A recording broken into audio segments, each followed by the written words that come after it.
This video will contain spoilers for Walk Hard, the Dewey Cox story, Weird, the Al Yankovic story, Love and Mercy, Elvis, Back to Black, and...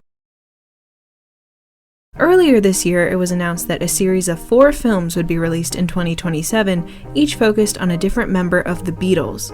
A few months later, the first trailer was released for a film about Pharrell Williams, which was entirely animated and told through Legos. And just a couple weeks ago, it was announced that Britney Spears would also be getting a film based on her memoir. And I just have one question. Can we stop now? Can we be done? Okay, I'm kidding. Kind of.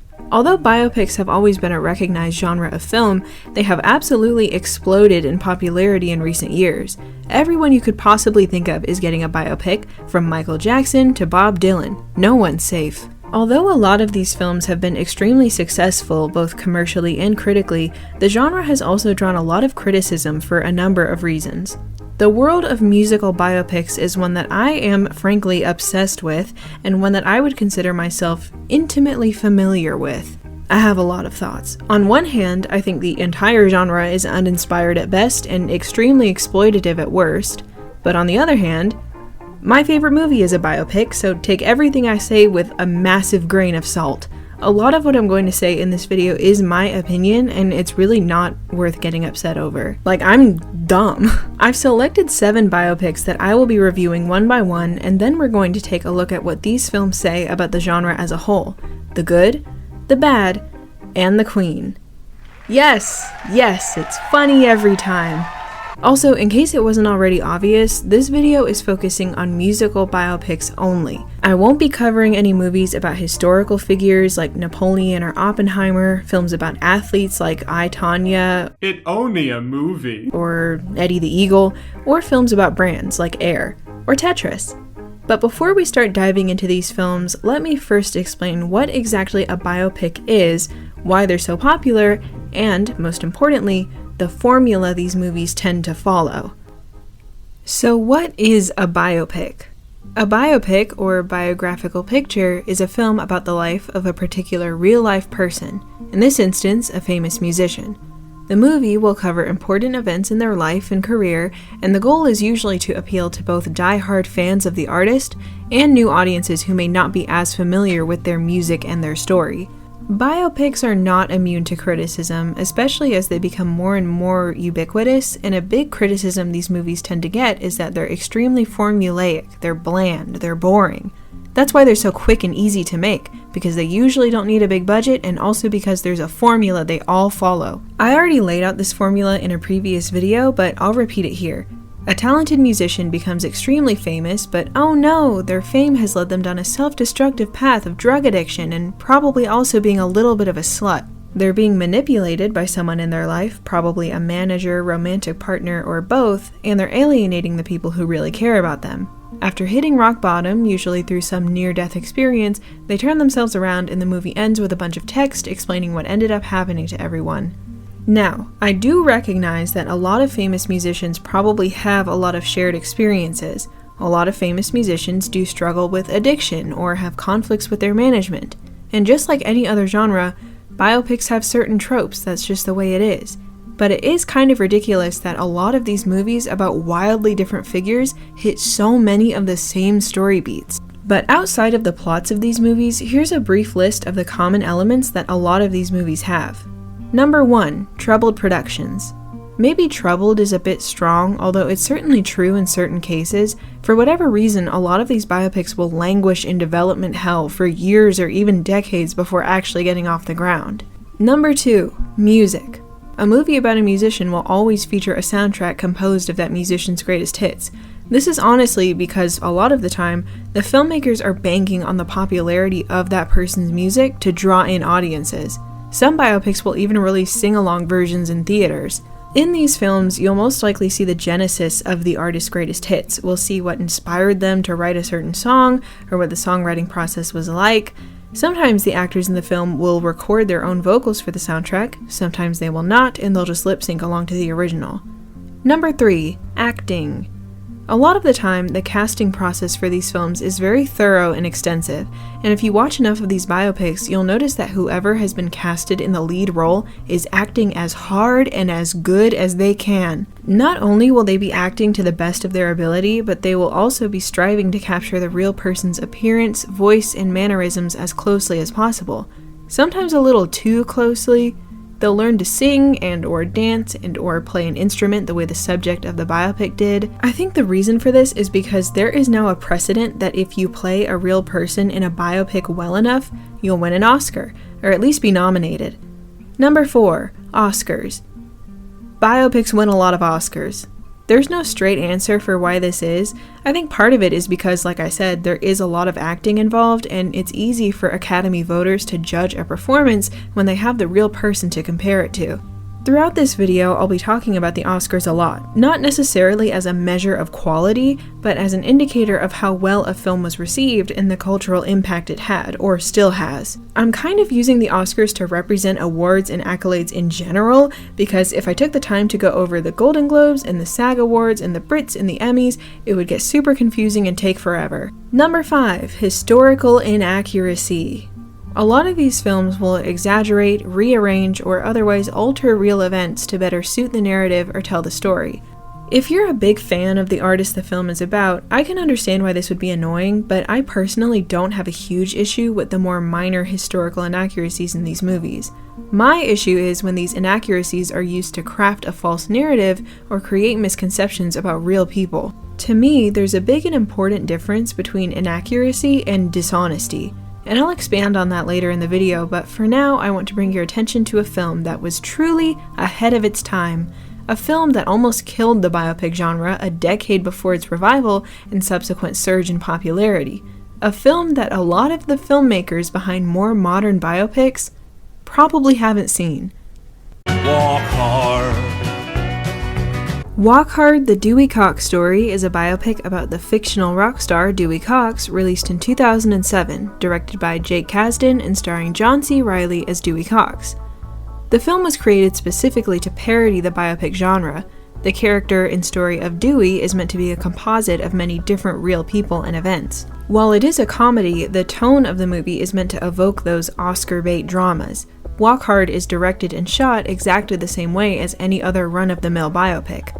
I love the writing in this movie. The plot manages to include every cliche you could possibly think of. I know I gave a spoiler warning at the beginning of the video, but I am going to avoid spoiling the movies I think are actually pretty good, because you should watch them for yourself. While the character of Dewey is fictional, Walk Hard does make an effort to ground itself in the real world. Kind of. There are a couple of appearances from real-world musicians playing themselves, as well as artists like Elvis or the Beatles played by celebrities. Man, I'm awful nervous, Buddy Holly. Dewey, you'll be fine, or my name's not Buddy Holly. There's so many great casting gags in this movie. Oh, Jason Schwartzman! I like the little one. And outside of the parody angle, there's some genuinely good stuff here. It's got a stacked cast, John C. Reilly's performance is great, and the soundtrack is actually kind of awesome. I watched this movie for the first time for this video and was honestly surprised at how much I enjoyed it, and it retroactively made me understand just how lazy a lot of modern biopics are. And just to clarify, when I say modern, I mean from 2018 onwards. I rate Walk Hard, the Dewey Cox Story, a 7 out of 10. Unfortunately, Walk Hard was a box office flop and only earned back about half of its budget, although it was pretty well liked by critics and audiences, and it was also nominated for no Oscars. But since its release, it has become something of a cult classic. I think a lot of parody films are very much products of their time, and as a result they don't tend to age all that well, but Walk Hard gets better and better with time. It does such a good job criticizing the formula these biopics follow that I'm shocked some of the movies I've yet to talk about were even made. For nearly a decade, the genre was pretty much dead because Walk Hard roasted it so bad. It's honestly kind of crazy how massively the genre was able to bounce back without actually adapting or changing the formula at all. Again, let me reiterate that Walk Hard was released in 2007, before any other film I'm going to cover in this video. I think the most recent batch of biopics has led a lot of people, including myself, to revisit this film, which is great. I think watching a lot of these biopics with Walk Hard in mind enabled me to think more critically and call out these tropes where I see them, even in films I like. Weird, the Al Yankovic Story is a biopic about Weird Al Yankovic, released in 2022, directed by Eric Apple and starring Daniel Radcliffe as Weird Al Yankovic. While Dewey Cox is a fictional character, Weird Al is very much a real person, but Weird is very loosely based on his life, and the film is also meant to parody the biopic genre. It makes perfect sense, really. Weird Al built a career out of making parodies of other songs, so a biopic about him would naturally parody other movies. The idea for the film actually came from a fake trailer that was developed for Weird Al's live performances all the way back in 2010. The idea of creating a full-fledged film didn't come about until the resurgence of biopics in the late 2010s. Weird Al himself was involved in the production of the film and even makes a cameo appearance. I honestly have the exact same feelings about Weird as I do about Walk Hard. I thought the screenplay was very clever and witty, I liked the story, I thought it was very funny, and I really liked a lot of the performances, especially Daniel Radcliffe's. I don't know why his star power didn't bring more attention to the movie. This film also includes a bunch of fun casting gags and cameos from a number of celebrities. Oh, Quinta Brunson! Weird feels like Walk Hard for the modern era. While Walk Hard precedes the current era of biopics, Weird was released right in the middle of it, and I don't understand why it wasn't more successful for that reason. I rate Weird, the Al Yankovic Story a 7 out of 10 also. I do feel like this film was and is very underappreciated, and I could easily see it becoming another cult classic in a few years. Weird wasn't released in theaters and is only available on streaming, so there weren't any actual box office earnings for me to discuss, but reviews were very positive. Because it wasn't released in theaters, it wasn't eligible for the Oscars, but if you ask me, it probably would have been snubbed anyways. Rather than taking aim at any specific film, Walk Hard and Weird were made to parody a formula and a collection of tropes and cliches. The other 5 movies I'll be going through in this video adhere pretty strictly to this formula for the most part. But in my opinion, there are a few films that are able to rise above this formula and become something greater than the sum of its parts. God only knows. Love and Mercy is a biopic about Brian Wilson of the Beach Boys, released in 2014, directed by Bill Pohlad and starring Paul Dano and John Cusack as young and old Brian Wilson. Remember how I said a lot of these films were stuck in development hell? This movie was in development for 26 years. It was first conceptualized in 1988. Brian Wilson himself was consulted throughout the production process, and he did approve of the final product, but he overall took a pretty hands-off approach to the film. What Love and Mercy does differently is that it divides its time between 2 different eras of Brian Wilson's life, which is a choice I really like, and both eras are color graded differently. What stood out to me the most when watching was the movie's original score. It was composed by Atticus Ross and was inspired by Revolution 9 by the Beatles, remember that song, as well as the Grey album by Danger Mouse. Shout out to Danger Mouse. It's largely a collection of sound collages that feature samples from a variety of Beach Boys songs, which I think is another really interesting choice. The soundtrack also includes a song written for the film by Brian Wilson himself. As someone who knows basically nothing about Brian Wilson or the Beach Boys, I thought this was a really good film. I really liked the cinematography, and I thought Paul Dano's performance was really great. Something I like to keep in mind when watching a biopic is how well the movie stands on its own. I made this point in a previous video, but if you ignore all your previous knowledge of the movie's subject and pretend the protagonist is a fictional character, that's a really good way to test the quality of the movie. If Brian Wilson never existed and Love and Mercy was about a fictional musician, it would still be a great film in my opinion. It doesn't fully break that mold, but I think it makes enough right choices in the right places to set itself apart. It makes a lot of creative and unique filmmaking choices while still staying as accurate and respectful as possible, from what I can tell. I rate Love and Mercy an 8 out of 10. Love and Mercy made $28.6 million at the box office and was unanimously praised across the board, but it was not nominated for a single Oscar. This isn't always true, but I think biopics are often at their best when they do something different. I like the silliness and camp of films like Walk Hard and Weird, and I like the creativity and sincerity of Love and Mercy. So for me, the perfect biopic would be the perfect midway point between the two extremes. And there is one film that I find perfectly straddles this line. A film that combines wild imagination with genuine sentimentality. A film that I'm sure longtime viewers are shocked that I haven't mentioned yet. I'm sorry guys, but my hands are tied. It looks like I have no choice but to talk about Rocketman again. Excuse me for just 1 second. Yes! Yes! Woo! I really buried the lead on this one. I didn't include it in the spoiler warning. I didn't put it in the thumbnail, even though I really wanted to and almost did actually. Not to be dramatic or anything, but I honestly don't think there's anyone on this earth that loves this movie like I do. Ever since I dedicated an entire video to this movie, I have made it my mission to Trojan horse my audience into consuming as much Rocketman content as possible, and I will not stop until I receive confirmation that every single one of my subscribers has seen it. So, I don't know guys, the ball is kind of in your court. Rocketman is a one-of-a-kind musical celebration set to Elton John's most beloved songs. At least that's what it says on the back of my Rocketman DVD, which is my most prized possession. In all seriousness though, I will do my very best to put my biases aside. I'm still going to give you a proper analysis. Rocketman is a biopic about Elton John, released in 2019, directed by Dexter Fletcher and starring Taron Egerton as Elton John. And you may be thinking, oh, I don't know, Sahana, I'm not much of an Elton John fan. But that's the thing, I'm not either. As much as I would love to sit and talk about it all day, I'm going to speed through a lot of the background information because I already made an entire video about this movie. This movie was in development for over 20 years, but the most important thing to note here is that Elton John was heavily involved the entire time. He was very intentional about a lot of components of the film. He specifically wanted a lead actor who could sing, who wouldn't imitate him too closely and find their own take on the character of Elton, and he wanted the movie to be rated R and include explicit portrayals of sex and drug use. And Rocketman did end up becoming an R-rated film that was the first film from a major studio to include a gay sex scene. Elton John wanted Rocketman to be a warts and all depiction of the person he was and the life he lived.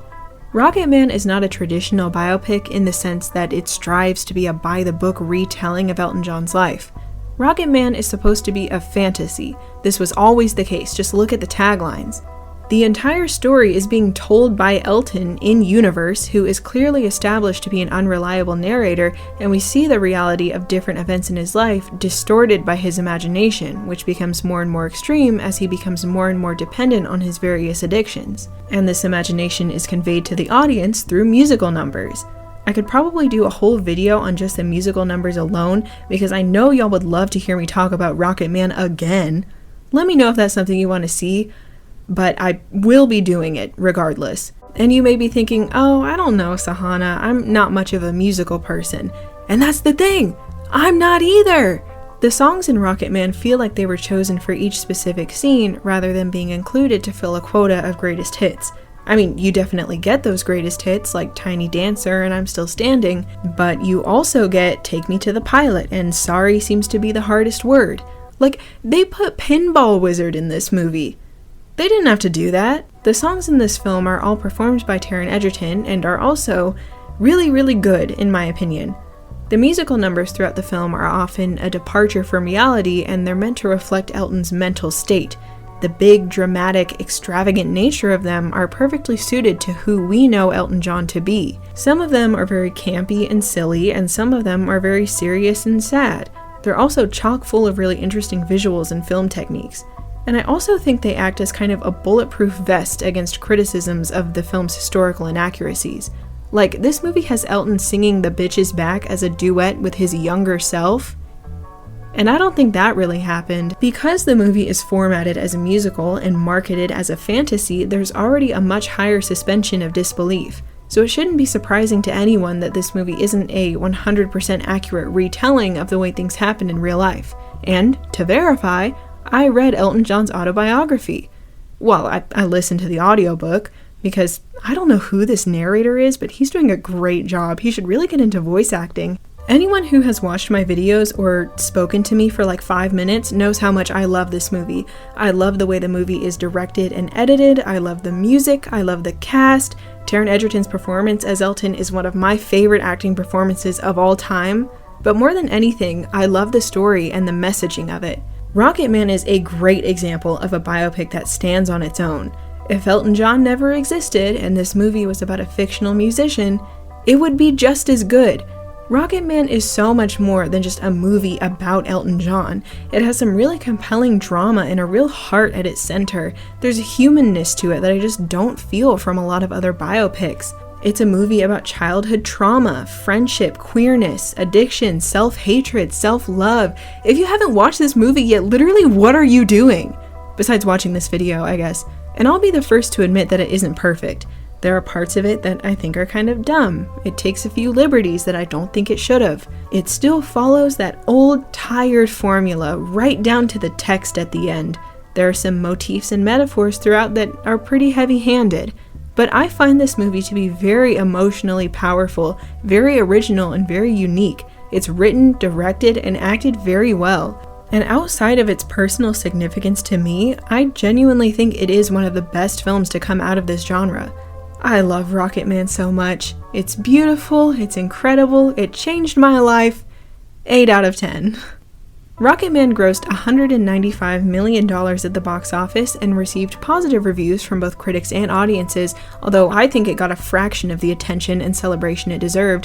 One could even call it criminally underrated. It also was nominated for and won a single Oscar for Best Original Song. The song in question is called I'm Gonna Love Me Again and was written by Elton John and Bernie Taupin for the film. I've said this before, but I like this song a lot. I think it perfectly captures the thesis of the film. It's almost too positive. It's so sugary and upbeat. It kind of sounds like a song Randy Newman would write for Toy Story, but I choose to view that as a good thing. And I think it's lovely that Elton and Bernie won their first Oscar as a duo for a film about their friendship. It's very sweet. This definitely won't be the last time I mention Rocketman on this channel or even in this video, but the main takeaway here is that Rocketman is fantastic and you simply must watch it. Okay, I know this chapter is titled The Bad, but in all honesty, that's just because I wanted to make that joke about the good, the bad, and the queen. If you like either of these next two films, that's totally fine, they just aren't really for me. I really wanted to like Elvis. The movie, not, the guy. Elvis is a biopic about Elvis Presley, released in 2022, directed by Baz Luhrmann and starring Austin Butler as Elvis Presley. The idea of an Elvis biopic first came about all the way back in the mid-90s, but the film that we know today first began development in 2014. Although they were not directly involved in the making of the film, Elvis's ex-wife Priscilla Presley and their daughter Lisa Marie Presley both publicly approved of the film. Elvis also has an original soundtrack with contributions from a number of artists like Doja Cat, Eminem, and Jack White, who actually played Elvis in Walk Hard. I actually think this is a fun idea. I like the concept of this very anachronistic soundtrack, and I think it suits Baz Luhrmann's style of directing, which is bonkers bananas, by the way.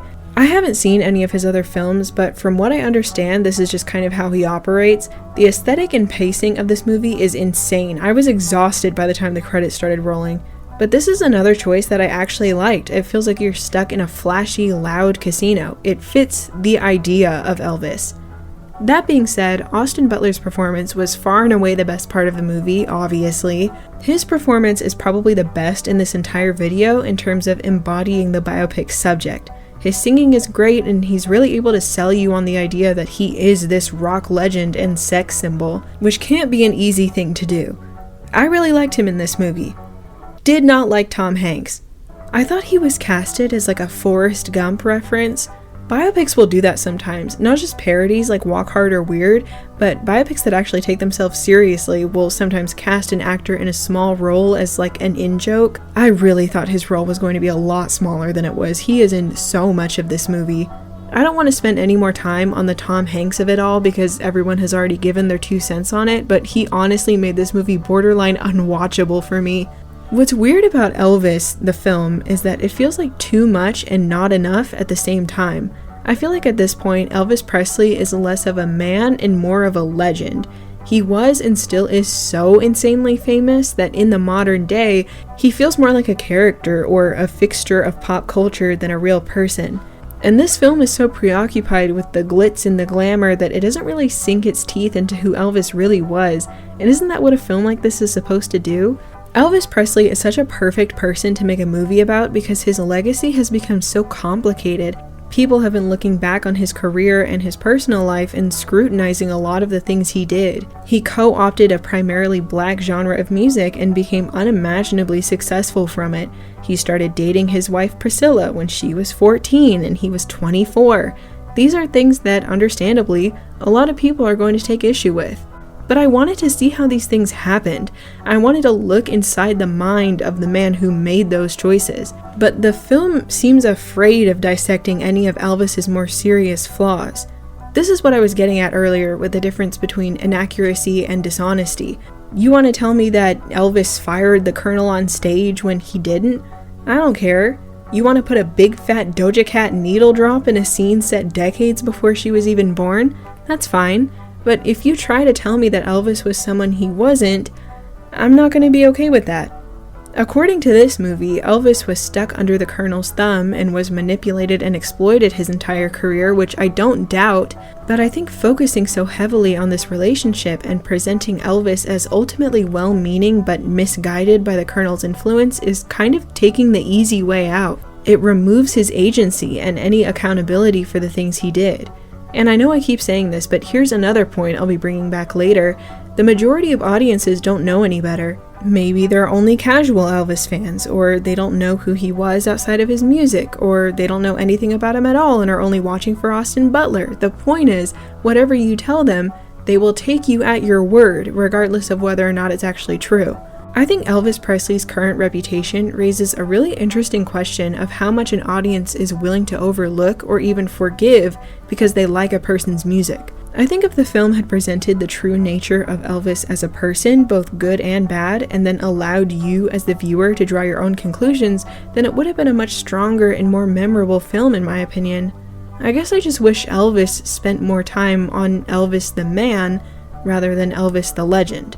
I rate Elvis a 5 out of 10.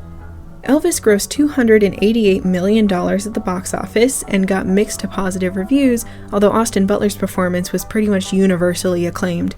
It was nominated for 8 Oscars and won none of them. Wow, tough break. What's weird about both films in this section is that I don't personally like either of them, but for completely different reasons. Which brings us to Back to Black.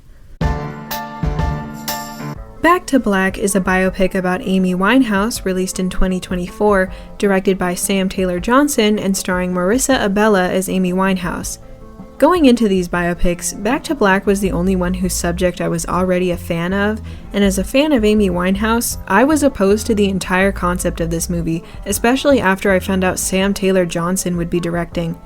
Let's talk about her for a second. Sam Taylor Johnson is the director of this film, Back to Black. She also photographed the cover art for the Elton John album Songs from the West Coast and directed the music video for the album's lead single, I Want Love, a song that was later featured in Rocketman. Apparently they are good friends, so that's awesome. But most importantly, she directed Nowhere Boy, another biopic about John Lennon that was released all the way back in 2009. I bring this up because this aspect of the biopic genre is very fascinating to me. These films usually make a good amount of money, but they don't have a lot of potential for sequels, so eventually someone will just make a different movie about the same person. Nowhere Boy came out in 2009, and now another film about John Lennon is in development. I'm Not There came out in 2007, and now another film about Bob Dylan is in development. I do think this can work if the two films focus on different perspectives or two figures whose lives were intertwined in some way. A great example is Elvis and Priscilla, two films with very different perspectives on one situation. Anyways, back to Sam Taylor Johnson. Nowhere Boy was actually a pretty important milestone in her career. It was her directorial debut, and at the time of filming, she was not Sam Taylor Johnson, but Sam Taylor Wood. The starring role of John Lennon was played by Aaron Johnson. It's at this point I should mention that when they met, Aaron Johnson was 18 and Sam Taylor Wood was 42. A year later, she was pregnant, and 2 years after that, they were married, becoming Aaron Taylor Johnson and Sam Taylor Johnson. I'm not here to start discourse on age gaps in relationships. I'm here to point out that Sam Taylor Johnson is 23 years older than Aaron, and she was his boss. She was already very well connected and powerful in the industry, and he was still an up-and-coming young actor. Maybe she should have directed Elvis instead, feels like they have some common ground. It seems a little unfair to delve into Sam Taylor Johnson's marriage, because I didn't do that for any other director, but I just had to bring your attention to it because it's a really unfortunate situation and I wouldn't feel right not talking about it. But thankfully, as far as directors go, Sam Taylor Johnson is as bad as it gets. My biggest question with Back to Black is, what kind of fuckery is this? No, I'm kidding. My question is, shouldn't there be some kind of a grace period? Amy Winehouse's death feels very recent compared to someone like Elvis, for example.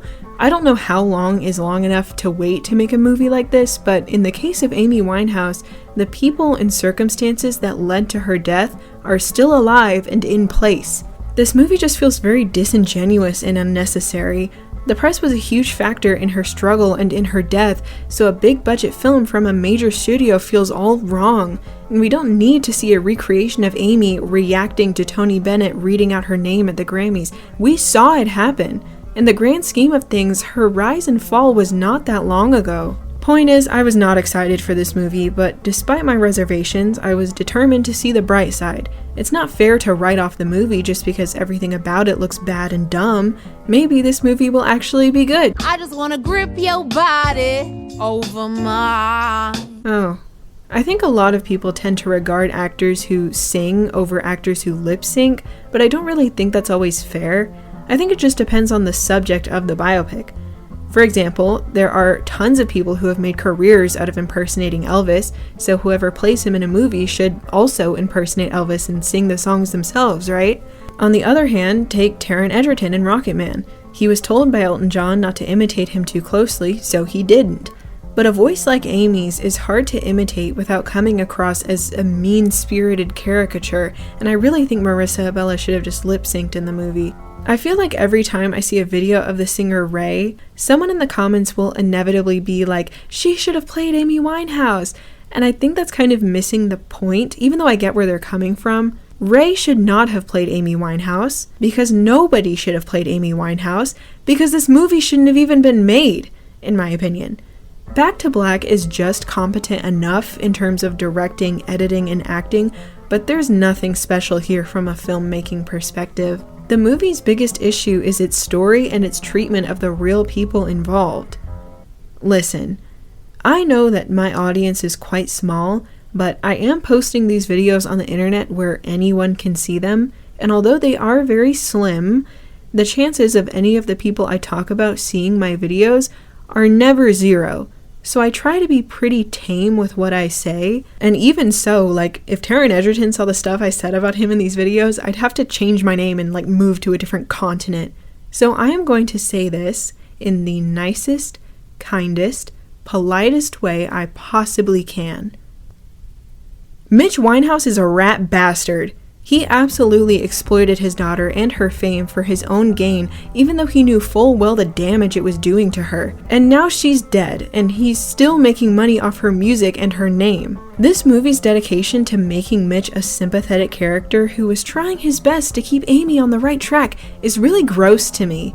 This movie's script is truly awful, the pacing is frankly ridiculous, and there were multiple lines of dialogue in the first 10 minutes alone that made me stop and question what had led me to this point. Fly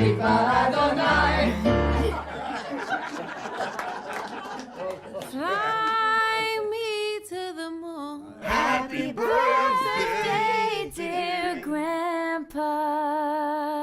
I really can't stress enough how poorly written this film is.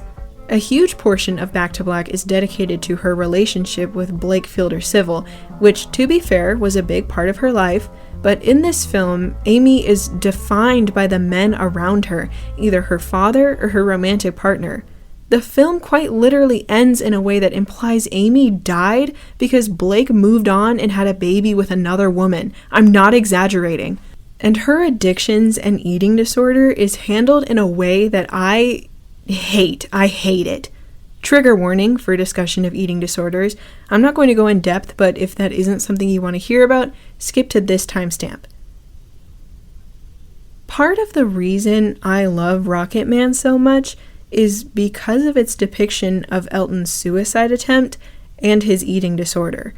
These are both things I have gone through or had to deal with, and watching, rewatching, and obsessing over Rocketman has become kind of a coping mechanism for me. It's just like my life, in a way. And that's not to say that it's the best depiction of bulimia ever put to film, because it's really not. I think I just saw it at the exact right time in my life. Back to Black also attempts to tackle Amy's bulimia, but it does so in a way that I just found to be very heavy-handed and kind of insulting. At the end of the day, all I really learned about Amy is that she picked the wrong guy, she was an addict, and she had an eating disorder. Oh, and she made music too. My issue with Elvis was that I didn't see enough of who Elvis was as a person, but my problem with Back to Black is honestly the opposite. There are points of this movie that almost feel too invasive. I feel like I shouldn't be seeing these things. This movie kind of came and went unacknowledged, which is just fine by me. After this video, I plan on never talking or thinking about it again. I rate Back to Black a 3 out of 10. Back to Black made $50 million at the box office, and for some reason, was not received all that well. It came out earlier this year, so only time will tell if it gets nominated for any Oscars, but if it does, I won't be surprised.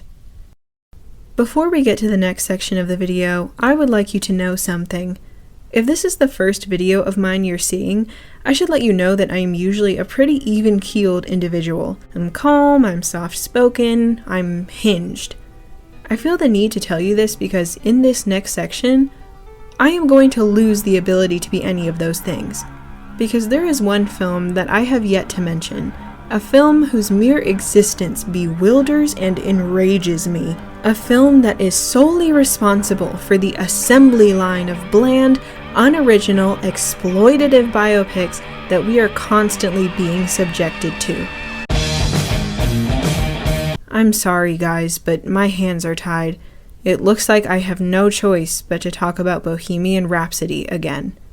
Excuse me for just 1 second. God, fuck, damn it. Not to be dramatic or anything, but I honestly don't think there's anyone on this earth that hates this movie like I do. I have beef with this movie. This movie is my mortal enemy. Bohemian Rhapsody is weird and bad.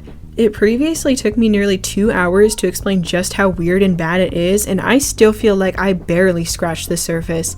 And ever since that video, it's become kind of a running joke on my channel that I pretend it doesn't exist, while still taking a bunch of pot shots at it. I would censor the title, I would blur out the poster, but I can pretend no longer. I would definitely recommend that you watch that video, by the way, partially because it's like my magnum opus or whatever, but mostly because I'll be taking a lot of the points from that video and further expanding on them in this video. This movie is so fascinating because everything that could have gone wrong did. Every single stage in the filmmaking process was a disaster on some level, but despite everything, it managed to fail upwards at every step and become one of the most successful films of 2018 and the entire biopic genre. Let's get started, shall we? Bohemian Rhapsody is a biopic about Queen released in 2018, directed by Bryan Singer and starring Rami Malek as Freddie Mercury. Let's go ahead and talk about Bryan Singer. Bryan Singer is the director of this film, Bohemian Rhapsody. He is also a pedophile, allegedly. Trigger warning for discussion of sexual assault and child abuse. Go to this timestamp to skip this part.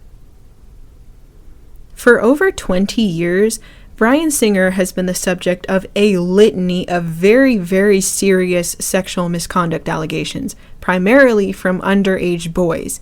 In my Bohemian Rhapsody video, I did go through the full timeline of all of these allegations. I will not be doing that again. I will instead point you to this piece from The Atlantic, which includes testimonials from many of his alleged victims. And again, I say alleged because nothing has been definitively proven. But I personally believe that when there's smoke, there's fire, and there is far too much smoke here to dismiss these allegations outright. And the first of these allegations were made in the early 90s. Bryan Singer was hired to direct Bohemian Rhapsody in 2016. Brian May and Roger Taylor, two of the remaining members of Queen, were both consultants for the film. They approved of the film's story, its cast, and its director. It's not like Bryan Singer was their only option. David Fincher had signed on as director at one point. Bryan Singer's name is one that carries a lot of baggage with it, and that was always the case. So why would you hire him? Why would you want him to have anything to do with you or your movie? Why would you want his name to be forever tied to Freddie Mercury's? From the beginning, Bohemian Rhapsody's production was extremely fraught, and the filming process was an absolute shit show. Bryan Singer was often late or didn't show up at all, and when he did, he was a complete tyrant on set. With just 2 weeks left in filming, he was fired for not showing up to work, because that's the problem here. Filming was then completed by, hey, Dexter Fletcher, remember him? But according to the Directors Guild rules, Bryan Singer retained sole directing credit.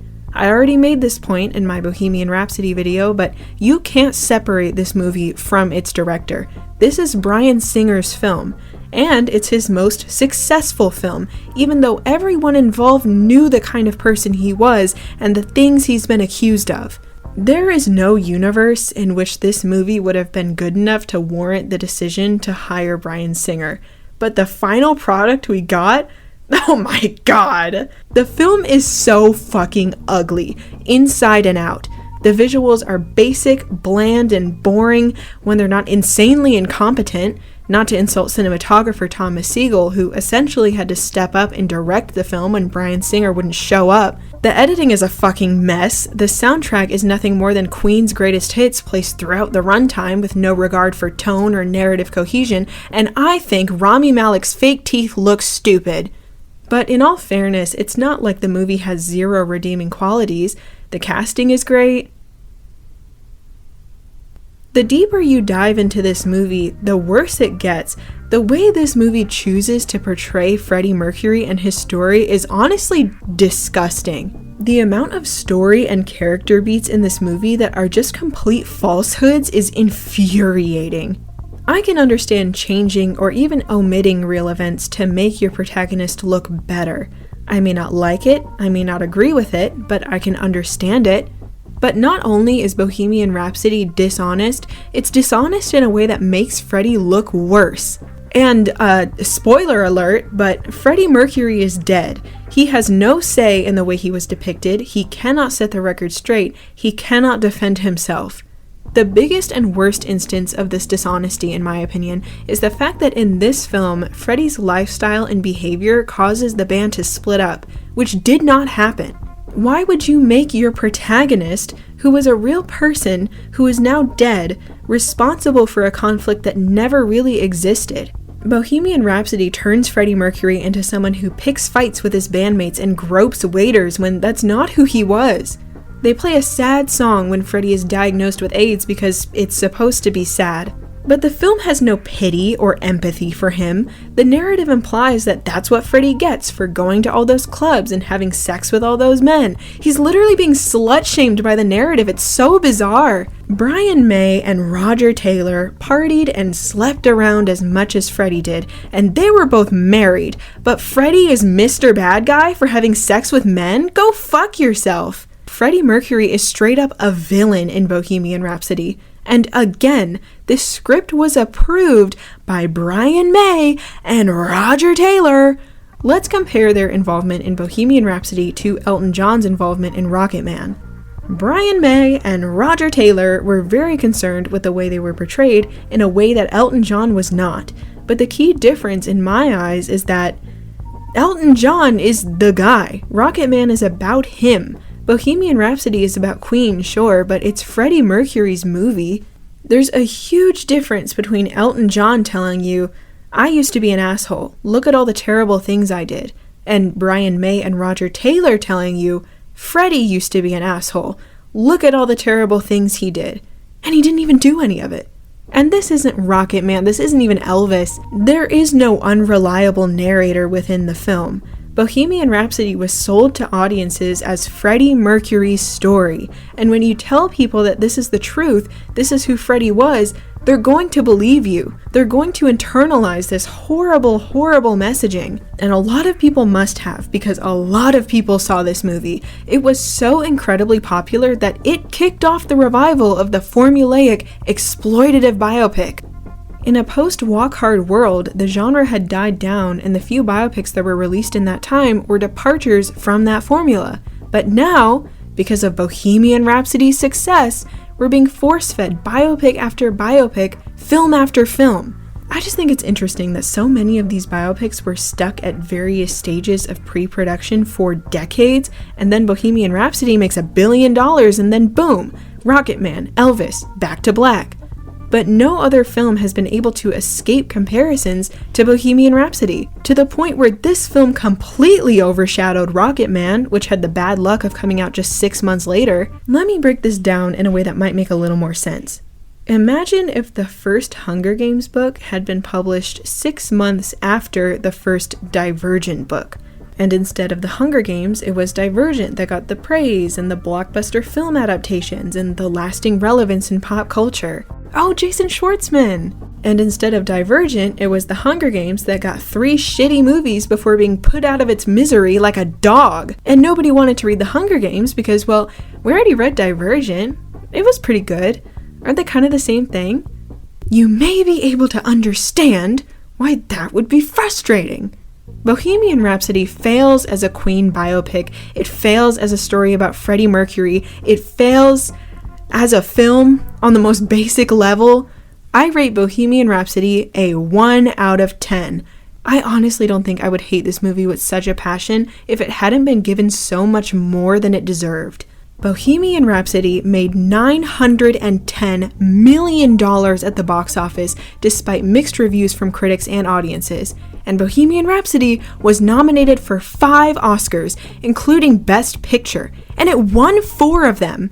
In case you forgot, this movie was directed by Bryan Singer. This movie made him tens of millions of dollars, and in between Bohemian Rhapsody being nominated for and winning all those Oscars, The Atlantic published their report on the allegations against him. But, in case you forgot, a lot of these allegations had been public information since the 90s. They were public information when he was hired, public information when the cast signed on, public information when the film broke box office records, public information when the film was nominated for 5 Oscars, and public information when it won 4 of them. And for what? For what? Bohemian Rhapsody is a convoluted, confused mess that completely mistreats its subject and ends up sending an extremely detrimental message to its audience. And despite everything, it was so successful. I know I just gave you the numbers, but I'm going to run them by you again. Bohemian Rhapsody made $910 million at the box office. That's more than every single movie I mentioned in this video combined. I even threw in Nowhere Boy. Bohemian Rhapsody won 4 Oscars. That's more than every other movie I mentioned in this video combined. It's also more Oscars than films like Citizen Kane, The Shawshank Redemption, Apocalypse Now, The Godfather, 2001: A Space Odyssey, 12 Angry Men. I could keep going. Bohemian Rhapsody has the same number of Oscars as Parasite. Bohemian Rhapsody is the reason nobody paid any attention to Rocketman. Bohemian Rhapsody is the reason we're seeing biopics about anyone who's ever held a microphone. Bohemian Rhapsody is the reason Bryan Singer is now forever linked to Freddie fucking Mercury, because it made $910 million at the box office and won 4 Oscars, despite the fact that it fucking sucks, and despite the fact that it was directed by Bryan Singer! Ah! So what have we learned here today? Well, I guess nothing. I think what I've realized through making this video is that there is no right way to make a biopic. There are too many factors at play. The filmmakers can take a more creative approach to visually distinguish their movie, but that approach might not work for everyone. The subject's estate or even the subject themselves can get involved, but their egos might get involved too and get in the way of the story being told. Ultimately, it's just kind of a big gray area with a lot of questions that don't have clear answers. It really just depends on the situation. But regardless of how you or I feel about these biopics, it's pretty obvious that the genre is not going anywhere. They're going to keep churning these out forever because there's always going to be a market for them. These rock stars already have built-in fan bases, so you don't have to work as hard to earn an audience. It's just like an adaptation of a popular video game or a comic book. Speaking of which, a common joke about these biopics is that they're being released with the intention of creating some kind of cinematic universe. Obviously it's all a joke, but there are a few threads connecting all of these movies that I think are kind of cool. Most obviously, John Reed is a prominent character in both Bohemian Rhapsody and Rocketman, but he's played by two different actors, Aidan Gillen and Richard Madden, respectively. Rami Malek was actually supposed to make an appearance in Rocketman, but Dexter Fletcher shot down the idea because he thought it was stupid. Elvis was also supposed to cameo in the film, not played by Austin Butler or Jacob Elordi, but by Rob Delaney. Queen bassist John Deacon, who is played by Joe Mazzello in Bohemian Rhapsody, makes an appearance in Weird, played by David Dastmalchian. John Deacon. I play the bass in Queen. Which really threw me off because even as Bohemian Rhapsody's biggest hater, in my mind, Joe Mazzello owns the role of John Deacon. And finally, in the upcoming quartet of Beatles biopics, Charlie Rowe has been cast as George Harrison, but he was already in Rocketman as Ray Williams. Jokes aside though, I'm actually super happy he's booked such a big role. I loved him in Rocketman, and I'm glad the role went to him instead of like Timothée Chalamet or something. To close us out, just because I think it's interesting, I have ranked the 7 films discussed in this video by box office earnings, by Letterboxd score, because Letterboxd is supposed to be more of the people as opposed to something like Rotten Tomatoes, by their number of Oscar nominations and wins, and finally, my own personal ranking, best to worst. Let me know down in the comments what your thoughts are on these movies, any fun facts or details I may have missed, and whether or not you've watched Rocketman. You can say no, I won't be mad. Just very disappointed. And I definitely don't want to write off every single biopic from here on out. That's not at all my goal. Of course, these biopics have certain conventions and follow a certain formula, but that's true of any genre, and we've seen a lot of beautiful, creative, heartfelt biopics, but in more recent times, these films are becoming more and more rare, and the negative aspects of the genre are becoming more and more common. I'll definitely be keeping an open mind going forward and keeping tabs on these upcoming biopics. If Britney Spears wants to use a biopic to tell her story to a wider audience of people, I think that's great. An animated biopic with Lego versions of celebrities is honestly a really intriguing idea. And who knows, maybe those 4 Beatles movies will be really good. But if they're not, well, you know where to find me. Thank you so much for watching this video. If you liked it, be sure to give it a thumbs up, and if you liked me, be sure to subscribe to my channel. My voice is very scratchy because I've been screaming. If you want, you can even turn notifications on so you'll be the first to know the next time I'm continuing to pretend Bohemian Rhapsody doesn't exist. Anyways, it's gonna be all from me. I gotta go watch Rocketman again, and you should too. Please. Please watch Rocketman. Bye!